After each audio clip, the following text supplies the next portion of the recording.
If you've watched this channel for a bit, you probably know that engines generally come in families, generally in 3, 4, 5, or even more engines per family. In previous videos, we've talked about the 3UZ-FE, which is a dual overhead cam 4-liter V8, which came from Toyota back in the 1990s. Now, while that engine is awesome, it's not the only engine in the UZ engine family. So today we're going to talk about the 3UZ, which is the last engine in the UZ engine family. So grab your popcorn, sit down and get comfy. Let's get to it.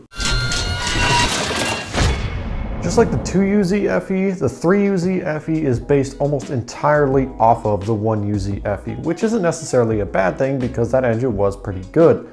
Now, the biggest and most obvious difference going from the 1UZ to the 3UZ is the increase in displacement from 4 liters to 4.3 liters. Every engine in the UZ engine family is designed as a dual overhead cam 32 valve engine, and some of them have variable valve timing. Toyota produced the UZ engine family from 1989 all the way up until 2013, where it was recently replaced by the Toyota UR engine family. Just like the 1UZ, the 3UZ uses an all aluminum design. It has an aluminum cylinder block and aluminum cylinder heads, which for such a large engine, because you have to remember, although it's a 4-liter, dual overhead cams are very large, for such a physically large engine, it's actually pretty lightweight thanks to that all aluminum construction. To increase displacement from 4 liters to 4.3 liters, Toyota increased bore from 87.5 millimeters to 91 millimeters, while leaving the stroke the same at 82.5 millimeters. This makes the 3UZ quite over square and allows it to reach a really high peak RPM without stressing the internals excessively. If you want a little bit more info on how bore and stroke relate to each other and how it affects RPM and peak power and so on, check out our video on it. It explains it in a lot better detail. The block itself has the same 90-degree angle, 21 millimeter bank offset, and 105.5 bore pitch as the 1UZ-FE. Interestingly enough, Toyota decreased the cast iron cylinder liners by 0.5 millimeter, which ultimately helped to reduce weight and improve cooling, but it came at the cost of it being weaker. Of course, in stock form, the reduced liner thickness isn't an issue, but for a high-performance application, this can become a problem. Like the 1UZ, the 3UZ has a forged rotating assembly. So we're talking about a forged steel crankshaft, forged steel connecting rods, and very strong cast aluminum pistons. This is a great example of Toyota over-engineering things and overbuilding things like they did in the 80s and 90s. Really, the stock bottom end on the 3UZ is stronger than it really needs to be in stock form, considering the stock power output is pretty low. But Toyota really wanted it to last, so they basically just overbuilt the heck out of it. The 3UZ heads are nearly identical to the 1UZ heads that they are based on, and it's actually possible to bolt 1UZ heads onto a 3UZ, and it requires a little bit of modification to the pistons in order for the valves to clear, but otherwise it's actually easy to swap those heads. That's how similar they are. The chamber shape on the heads was changed due to larger cylinder bores, and most importantly, Toyota added their VVTi system, which is something they didn't initially do on the 1UZ until the later variants. Just like other engines in the UZ engine family, the 3UZ is a quad cam engine, so there are 2 camshafts per head which are driven by a timing belt. In the heads, you'll also find 4 valves per cylinder, solid lifters, and pretty sizable valves at 34.5 millimeters on the intake side and 29 millimeters on the exhaust side. Another interesting thing you'll find on the top of every 3UZ-FE engine is Toyota's variable length intake manifold. Now, in case you didn't know, intake runner length has a big effect on where your engine makes peak power or where it makes power most efficiently.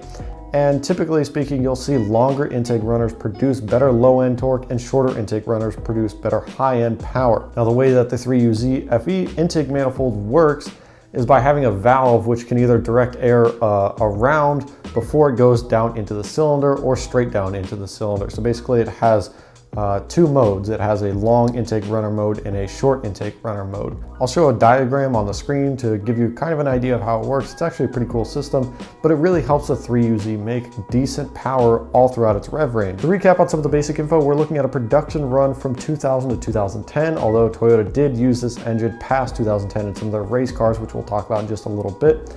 Aluminum heads, aluminum block, a really strong bottom end, 32 valves, dual overhead cams, VVTi, variable length intake manifold, and a 10:1 compression ratio. With that out of the way, let's take a look at some of the applications that they put this engine in.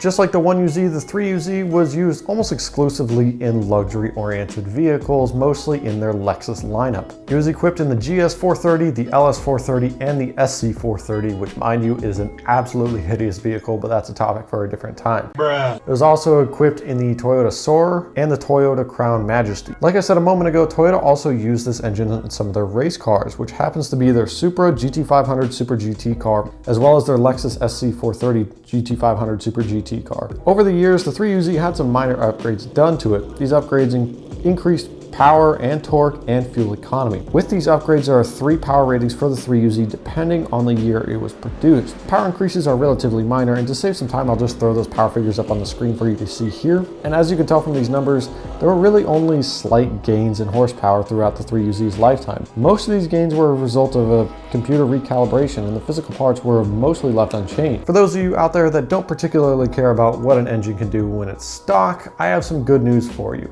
The 3UZ is based on the 1UZ, so it's pretty strong and it has a lot of aftermarket support, but the block is not as strong as the 1UZ block. This really makes it a double-edged sword because it has a lot of the benefits of the 1UZ, but it doesn't have all the best benefits, and it does have some downsides. The reason that the 3UZ is limited compared to the 1UZ is the bore size. The 3UZ cylinder block is quite literally identical to that on the 1UZ, but with the larger bore, the cylinder liners had to decrease in size. With those smaller sleeves, the 3UZ is limited to around 600 horsepower according to some tuners. Now, I know that there are people out there that have pushed it far past that limit, but from my research, that is generally considered a safe amount of power for a completely stock block 3UZ. As long as you're not pushing the car past 600 horse, then the stock block will work just fine for you. One of the most common modifications for the 3UZ is adding a Terminator Cobra supercharger or an Eaton M90. This quickly bumps the power over 360 horsepower at just 6 psi, and with a smaller pulley on the blower, the 3UZ can easily make over 420 at just like 10 psi. Like I said though, it is limited by the stock cylinder sleeve, so you do have to be careful when you're adding boost. So as you might have figured out by now, the 1UZ and the 3UZ are basically the same. They share a large amount of their components, they make similar amounts of power. The difference worth mentioning is that the 3UZ is weaker than any other UZ engine. As far as common problems go, during my research I really couldn't find anything that was consistent across multiple forums that seemed to be a common problem. The only thing I could really find is examples of the timing belt exploding, but that's a wear item and it should be replaced regularly regardless. And honestly, this isn't too surprising. It is a Toyota engine, and the rest of the UZ engine family lineup is pretty reliable, and pretty much all Toyota engines from the 90s are very, very reliable, so it's not too much of a surprise. So that's all I have for you guys today. The 3UZ is mostly based on the 1UZ. It's really just a more modern version of the 1UZ with a little bit more displacement and much better electronics. If you guys enjoyed this video, please smash the thumbs up button because it really helps me out and it really helps the channel grow. While you're down there, drop a comment. Let me know if I'm an idiot or what videos you want to see in the future or whatever. And I'll see you guys in the next one.